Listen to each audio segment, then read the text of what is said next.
Hello friends, welcome back to my channel. நான் உங்கள் விக்னேஷ் தயாளன்.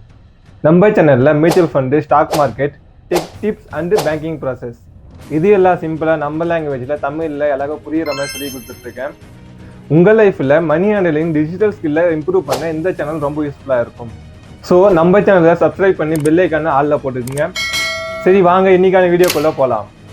நீங்கள் உங்களோட யூஏஎன் நம்பர், யூனிவர்சல் அக்கௌண்ட் நம்பரை மறந்துட்டீங்களா? ஒன்றும் பிரச்சனை இல்லை, அதை ஈஸியாக நம்ம ஃபைண்ட் பண்ணிக்கலாம். அது எப்படின்னு தான் இந்த வீடியோவில் பார்க்க போகிறோம். ஸோ வீடியோ ஸ்கிப் பண்ணாமல் ஃபுல்லாக பாருங்கள். ஃபஸ்ட்டு கூகுள் ஓப்பன் பண்ணிவிடுங்க. கூகுள் ஓப்பன் பண்ணிவிட்டு கூகுளில் சர்ச் ஆப்ஷனில் இபிஎஃப்ஓன்னு சர்ச் பண்ணிங்கன்னா உங்களுக்கு ஃபஸ்ட்லேயே இந்த வெப்சைட் கிடைக்கும். இதை ஓப்பன் பண்ணிக்கோங்க. நீங்கள் அதை கிளிக் பண்ணிங்கன்னா இன்டர்ஃபேஸ் இப்படி தான் இருக்கும். இந்த இன்டர்ஃபேஸில் கேஒய்சி அப்டேஷன் அதை கிளிக் பண்ணுங்கள். அப்படி இல்லைன்னா online claim member account transfer அதை கிளிக் பண்ணுங்கள். ரெண்டுத்தையும் கிளிக் பண்ணாலும் அந்த பேஜ் ஓப்பன் ஆகும். அதை கிளிக் பண்ணிங்கன்னா நெக்ஸ்ட் பேஜ் ஓப்பன் ஆகும். இங்கே ஒரு அலர்ட் மெசேஜ் வரும். இது க்ளோஸ் பண்ணிக்கோங்க. இந்த பேஜில் பார்த்தீங்கன்னா லாகின் பண்ண சொல்லி வந்திருக்கும். இங்கே என்ன பண்ணணும் அப்படின்னு பார்த்தீங்கன்னா, நம்மளுக்கு இந்த யூஏஎன் நம்பர் தெரியாது. ஃபஸ்ட்டு அதை தெரிஞ்சுக்கணும். அதுக்கு என்ன பண்ணீங்கன்னா இம்பார்ட்டன்ட் லிங்க்ஸ் இருக்குல்ல, இதில் கீழே பார்த்தீங்கன்னா நவ் யுவர் யூஏஎன் வந்துருக்கு. அதை கிளிக் பண்ணிக்கோங்க. அதை கிளிக் பண்ணதுக்கப்புறமா உங்கள் யூஏஎனில் ரெஜிஸ்டர் ஆகிருக்கிற மொபைல் நம்பரை இங்கே என்ட்ரு பண்ணிக்கோங்க. அதை என்ட்ரு பண்ணதுக்கப்புறமா கீழே கேப்சா கேட்டிருப்பாங்க. மேலே இருக்கிற கேப்சாவை பார்த்து என்ட்ரு பண்ணிக்கோங்க. சப்போஸ் உங்களுக்கு கேப்சா தெரியல ஒழுங்கா அப்படின்னா அங்கே ரிஃப்ரெஷ் ஆப்ஷன் இருக்குல்ல, அதை கிளிக் பண்ணிவிட்டு அப்புறமா அந்த கேப்சாவை பார்த்து என்ட்ரு பண்ணிக்கோங்க. கேப்சா என்ட்ரு பண்ணும்போது small letter, capsule letters mix பண்ணி கேட்டிருப்பாங்க. அதில் எப்படி இருக்கோ அதே மாதிரி என்ட்ரு பண்ணுங்கள். என்ட்ரு பண்ணிவிட்டு ரெக்வெஸ்ட் ஓடிபி கிளிக் பண்ணுங்கள். கொஞ்ச நேரம் வெயிட் பண்ணிங்கன்னா உங்களோட மொபைல் நம்பருக்கு ஓடிபி வரும். அந்த ஓடிபியை இங்கே என்ட்ரு பண்ணணும்.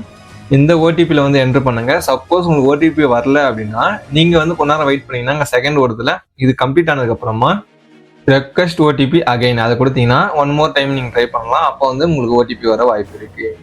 ஓடிபி வந்ததுக்கப்புறம் உங்களோட ஓடிபி இங்கே என்ட்ரு பண்ணுங்கள். அங்கே பார்த்தீங்கன்னா ஓடிபியில் கன்ஃபியூஷன் இருக்கும். ஃபஸ்ட்டு பார்த்தீங்கன்னா ஒன் டைம் பாஸ்வேர்டு கொடுத்துருப்பாங்க. அதுக்கடுத்து பார்த்தீங்கன்னா ஓடிபி ஐடின்னு கொடுத்துருப்பாங்க. நீங்கள் ஓடிபி ஐடி ப்ளூ கலர் இருக்குன்னு அதை என்ட்ரு பண்ணாதீங்க. ஒன் டைம் பாஸ்வேர்டு தான் ஓடிபி. ஸோ அதை இங்கே என்ட்ரு பண்ணிக்கங்க. என்ட்ரு பண்ணிவிட்டு அகைன் உங்களுக்கு கேப்சா கேட்டிருக்காங்க. உங்கள் கேப்சாவை பார்த்து என்ட்ரு பண்ணிவிட்டு சப்போஸ் உங்களுக்கு புரியல அப்படின்னா இதையும் ரெஃப்ரெஷ் பண்ணி பார்த்துட்டு உங்களுக்கு எது ஈஸியாக இருக்கோ அதை பார்த்து என்ட்ரு பண்ணிங்க. என்ட்ரு பண்ணிவிட்டு கீழே வேலிடேட் ஓடிபி அதை கிளிக் பண்ணுங்கள். அதை கிளிக் பண்ணிங்க அப்படின்னா ஓடிபி வேலிடேஷன் சக்ஸஸ்ஃபுல்னு வரும். வந்ததுக்கப்புறம் ஓகே இருக்கும். அதை ஓகே கொடுத்துட்டு இப்போ உங்களோட நேம் என்ட்ரு பண்ண சொல்லி கேட்டிருக்கு. உங்களோட யூஎன் நம்பரில் ரெஜிஸ்டர் ஆகிருக்கிற நேம் அதை தான் உங்களோட ஆதாரில் எப்படி இருக்கோ அதே மாதிரி தான் அங்கே இருக்கும். ஸோ உங்கள் ஆதாரில் எப்படி இருக்கோ அதே மாதிரி இங்கே என்ட்ரு பண்ணிக்கங்க. ஃபுல் நேம் என்ட்ரு பண்ணிவிடுங்க. நெக்ஸ்ட்டு டேட் ஆஃப் பர்த் கேட்டிருக்காங்க. டேட் ஆஃப் பர்த் சைட் பண்ணிக்கோங்க. அதுக்கடுத்து பார்த்தீங்கன்னா டாக்குமெண்ட் நம்பர் கேட்டிருக்காங்க. உங்களோட ஆதார் கொடுக்கலாம், இல்லை பேன் கார்டு கொடுக்கலாம், அப்படின்னா மெம்பர் ஐடி கொடுக்கலாம். நம்ம ஆதார் சைட் பண்ணிக்கலாம். ஸோ ஆதார் கிளிக் பண்ணிவிட்டு கீழே உங்களோட ஆதார் கார்டு நம்பரை ஃபுல்லாக என்ட்ரு பண்ணிக்கோங்க. கீழே கேப்சா கேட்டிருப்பாங்க. கேப்சா பார்த்து என்ட்ரு பண்ணிவிட்டு ஷோ மை யூஏஎன் அதை கிளிக் பண்ணிக்கோங்க. ஜஸ்ட்டு அதை கிளிக் பண்ணிவிட்டு கொஞ்ச நேரம் வெயிட் பண்ணிங்கன்னா உங்களோட யூஏஎன் நம்பர் இங்கே ஷோ ஆகும். இங்கே பார்த்தீங்கன்னா 2 நம்பர் ஷோ ஆகுது. ஏன்னா நான் 2 டிஃப்ரெண்ட் கம்பெனியில் ஒர்க் பண்ணேன். ஸோ அதனால் 2 நம்பர் கிரியேட் ஆகிருக்கு. நீங்கள் ஒரு கம்பெனியில் ஒர்க் பண்ணிங்கன்னா உங்களுக்கு ஒரு நம்பர் தான் ஷோ ஆகும். இந்த மெத்தடை யூஸ் பண்ணி உங்களோட யூஏஎன் நம்பர் நீங்கள் ஃபைண்ட் பண்ணிக்கலாம். இந்த வீடியோ உங்களுக்கு யூஸ்ஃபுல்லாக இருந்தால் கண்டிப்பாக ஒரு லைக் பண்ணுறேங்க. ஃப்ரெண்ட்ஸ் அண்ட் ஃபேமிலிக்கு வீடியோவை ஷேர் பண்ணிவிடுங்க. முக்கியமாக மறக்காமல் நம்ம சேனலை சப்ஸ்கிரைப் பண்ணி பெல் ஐக்கான ஆளில் போடுங்க. அப்போ தான் நம்ம வீடியோஸ் உடனே உங்களை சேரும். நெக்ஸ்ட்டு இன்னும் யூஸ்ஃபுல்லான வீடியோஸோடு உங்களை சந்திக்கிறேன். தேங்க்யூ ஃபார் வாட்சிங்.